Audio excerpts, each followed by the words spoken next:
जनों ने नियम दिया है, नियम पालन करना ही सबसे बड़ी तपस्या है। ये दिनचर्या माता सबरी ने एक दिन भी निराशा नहीं पैदा की। गुरु ने कहा था प्रभु आएंगे, रोज वही दिनचर्या, रोज सोहनी लगाना, जल छिड़कना, पुष्पों के पावड़े डालना, फल आदि चयन करके प्रभु का इंतजार करना।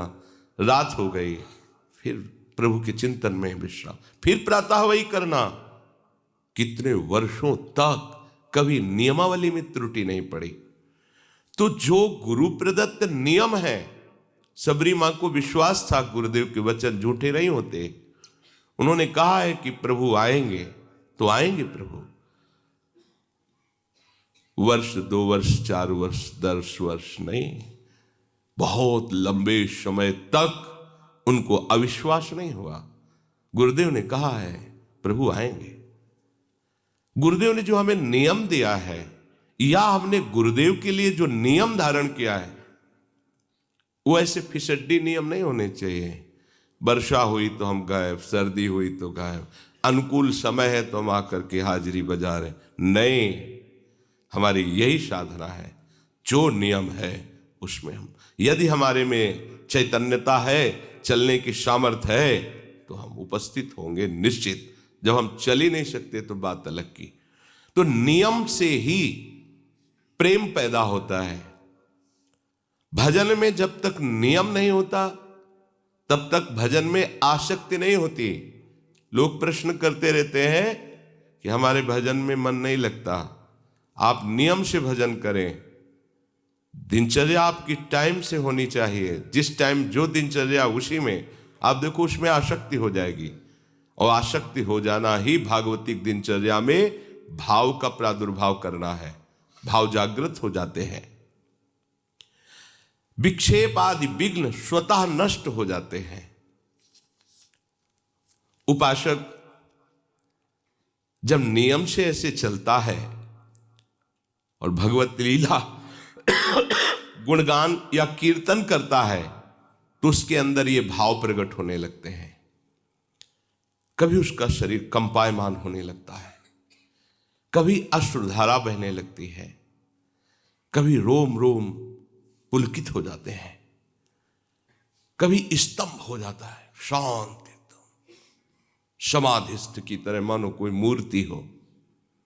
कभी श्वेत पसीना, कभी स्वरभंग लड़खड़ाने लगता है, राग बिगड़ जाता है, आवाज शुद्ध नहीं निकल पाती, गदगद कंठ, नयन बह नीरा, वैवर्ण, शरीर का रंग बदलने लगता है।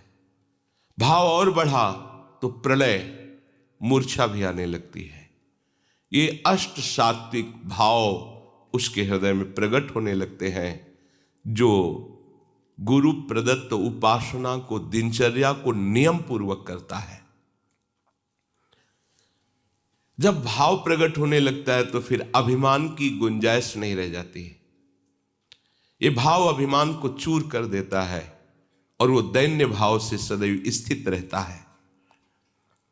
निराभिमानता जैसे जैसे बढ़ेगी, वैसे वैसे आराध्य देव की समीपता का अनुभव होगा। यही दरबार दीन को आदर रीति सदा चली आई। जैसे जैसे तुम्हारा अभिमान गलित होगा, दैन्यता बढ़ेगी, वैसे वैसे तुम्हारे हृदय में भगवत सानिध्य का अनुभव होगा। मेरे प्रिय लाल मेरे पास है, ऐसा अनुभव होगा। जैसे जैसे ये अनुभव होगा, वैसे वैसे देह के संबंधी रिश्ते नाते, जाति, कुल, मर्यादा, जगत का, ये सब विस्मरण हो जाएगा। एक साथ सबका विस्मरण हो जाएगा। भगवत प्रेम में जगत की स्मृति की कोई भी जगह नहीं रहती, शरीर की स्मृति की कोई जगह नहीं रहती, भोग स्मृति की कोई जगह नहीं रहती। उसके हृदय में तो बस अपने प्यारे की स्मृति का राज्य होता है। हृदय स्मृति से भरा हुआ है, अपने प्रीतम की याद में डूबा हुआ है। प्रभु और माया ये दो पक्ष हैं। प्रभु में हमें यदि डूबना है तो संपूर्णतया माया का चिंतन त्यागना ही होगा, अनन्य चेताह बनना होगा, अनन्य चिंतन लाना होगा, अन्य चिंतन आने ही ना पावे। राग के कारण ही अन्य चिंतन हमारे हृदय में होता है। विषय तुम्हारे पास हो पर उसे भोगने की इच्छा ना हो, इसे वैराग्य कहते हैं। सब सामग्री, सब भोग आपके पास है पर भोगने की इच्छा नहीं, क्योंकि इच्छा तो प्रियालाल के चरणों में समर्पित हो चुकी है। जो चाहिए वो उसे प्राप्त हो रहा है, उनका स्मरण, उनका रूप, उनकी लीला, या प्राप्त करने की प्रबल इच्छा है। प्रबल इच्छा में ही ब्रह्मादिक के भोग सब विषम लागत ताई, प्रबल इच्छा में ही। और कहीं ये इच्छा मूर्तिमान स्वरूप धारण कर लिए है, अर्थात नाम चैतन्य घन होकर विराजमान है। अब लिखना नहीं पड़ रहा, नाम विराजमान, रूप की झांकी हो रही, लीला रसास्वादन में डूब रहा है। अब उसे कौन सा विषय आकर्षित कर सकता है? पर इस रस तक पहुंचने के लिए हमारे अंदर जो विषयों के प्रति प्रियता है उसे विचार के द्वारा नष्ट करना होगा। नहीं है सुख इनमें, चाहे जितना आप भोग लीजिए, नहीं है। एक दिन रुकना ही पड़ेगा आपको। आज ही रुक जाइए, समय बर्बाद मत कीजिए। अपने चित्त को चिंतन में तल्लीन कीजिए, प्रियालाल के, भोगों के चिंतन में नहीं। भगवत प्रेम के लिए वैराग्य अत्यंत आवश्यक है। वैराग्य सही माने में प्रेम में ही होता है। पहले स्थूल वैराग्य, प्रगट में वैराग्य, पर सूक्ष्म में महत्व बुद्धि बनी हुई है भोगों में। पर जब प्रभु का प्रेम प्रकट होता है तो वो भी नष्ट हो जाती है। अब चराचर जगत में अपने प्रीतम के सिवा और कोई इच्छा नहीं रह गई। अपने प्रीतम से बढ़कर कुछ अच्छा नहीं लग रहा। अब ये सच्चा वैराग्य है। इसके लिए कभी किसी से दो ये शब्द मत कहना। ये महापुरुषों के वचन है।